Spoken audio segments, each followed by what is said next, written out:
Welcome to the Beer Den podcast. Tonight we'll be drinking Brooklyn Brewery's Brown Ale.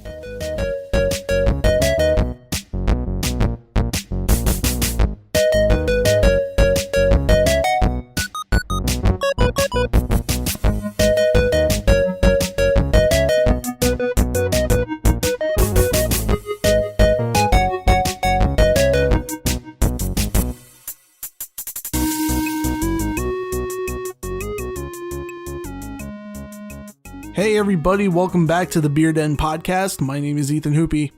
And I'm Michael LaRoe. So tonight we're doing another Brooklyn brand brewing beverage. Brooklyn brand brewing beverage. It's a tongue twister. So this is their Brown Ale.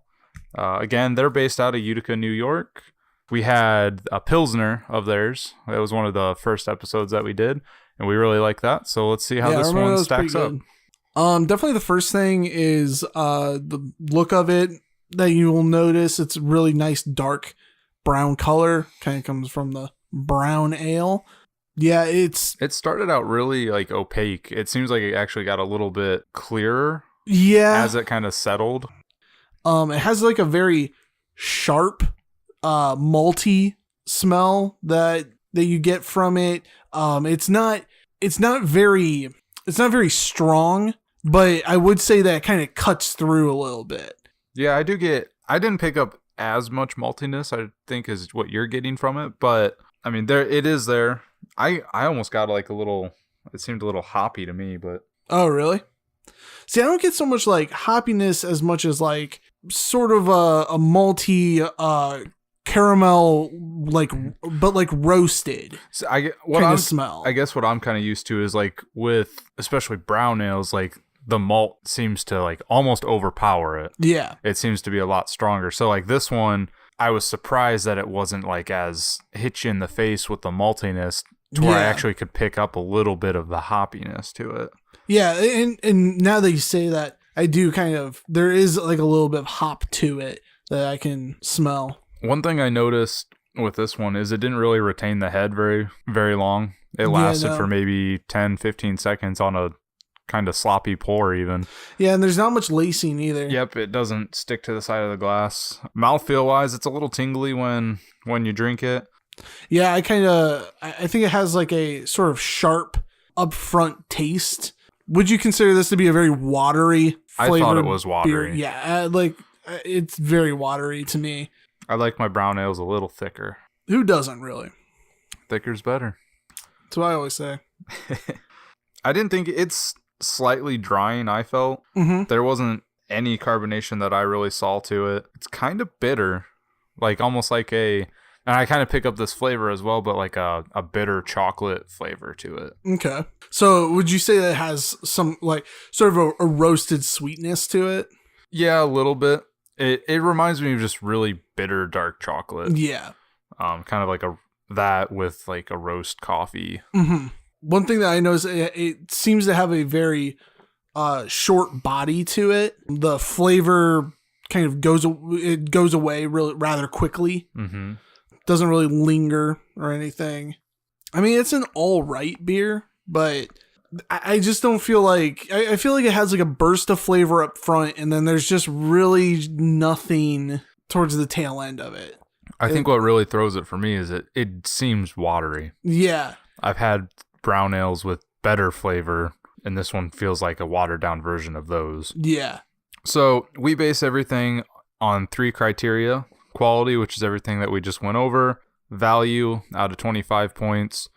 And the overall design, out of 25 points. Quality is out of 50. So for this, I judged it at a 32 for quality. What did you think on that?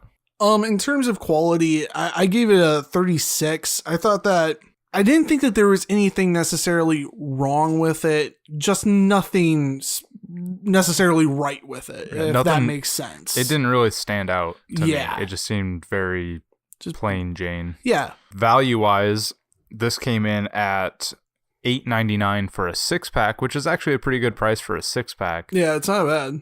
But again, with the quality score that I gave it, I actually rated it a little bit low, and I gave it a 15. Yeah, I feel like that's fair. Just because of how low it was, for me, I felt like going for more like a 22 was the right move. But yeah, it's a really good price, but for a beer that I may not necessarily go back to again. You know, it's I think we've ran into this before where it's like, okay, it's a good price, but there's other things that are out there that I feel like I would spend the extra $1 and get something that I like more. I could see this being one of those beers that maybe like a guest beer. You'd have it in your fridge when you want something different for people to have without spending a lot of money on a craft beer. Yeah, I mean it's really smooth. It's not invading, like it doesn't like really take over like your taste buds or anything like that.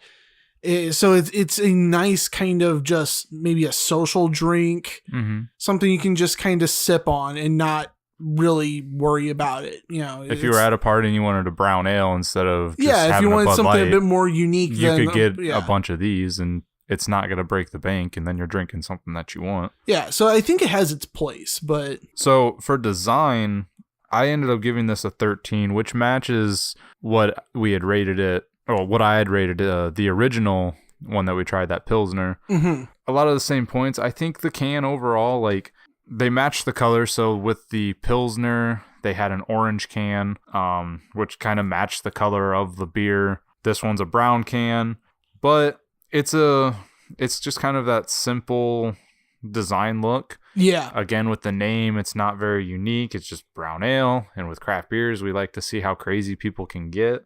This does have the alcohol content, 5.6%. It says where they're based out of in Utica, New York, but it doesn't have the description of the brown ale. Yeah, no description. I don't see like when it was canned. That's always a nice one to have. And like a lot of times it may be on there, but clearly it's not very visible. Oh, it's on the bottom. Well, that on the bottom, that's the Best By. Oh, so it doesn't have like a some of them will have like canned date. It was actually canned here, not necessarily like this is when it's gonna expire by, which is kind of a bummer. Like that's always, especially with craft beer, I think that's kind of a cool thing to add to it. Yeah, to know. Okay, it was actually bottled or canned on this date, and so it really gives you a clearer idea of just how fresh it is. All right. I think very similar to what I gave it the last time.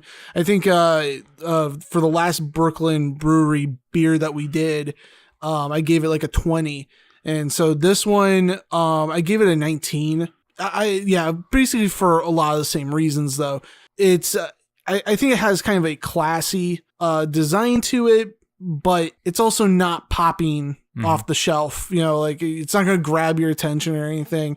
And then, just like the lack of a lot of things, I just think, I think it could do better, but I don't think that there's really anything about it that is really bad. There, you know, some beers just, it misses the mark or it's almost like the picture on it or like the design of the bottle or can has absolutely nothing to do with the beer itself. This one, I think it has some of that. It still has some personality to brown ale. We brought up in the last one with the Pilsner that it seemed like they were trying to do a beer for the masses. Yeah.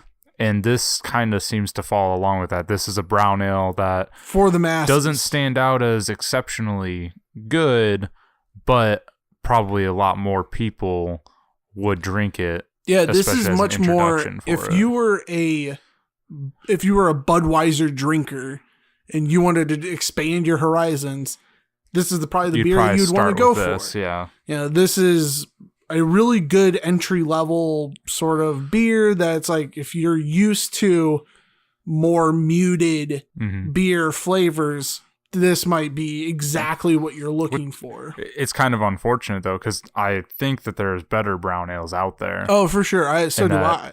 I mean, this will definitely save you the heartache though of spending, $11, $12 a six pack when you're used to spending $7 a six pack. Yeah. And if you're gonna do that and find a bunch of brown ales that you don't like, it might throw you off them completely. So Yeah, it this may would be a good never introduction try to it be again. like, oh yeah, I kind of like that flavor, and then maybe investigate further. So overall, you gave this a 77 out of 100. Myself, I gave it a 60. So altogether, that's a 68.5 for the Brooklyn brand brown ale. Hey everybody, thank you for listening to another Beer Den review. Don't forget to follow us on social media, links down in the description. Subscribe, like, and share, and if there are any beers you would like us to try out, leave them in the comments below. We'll see you on the next episode of the Beer Den Podcast.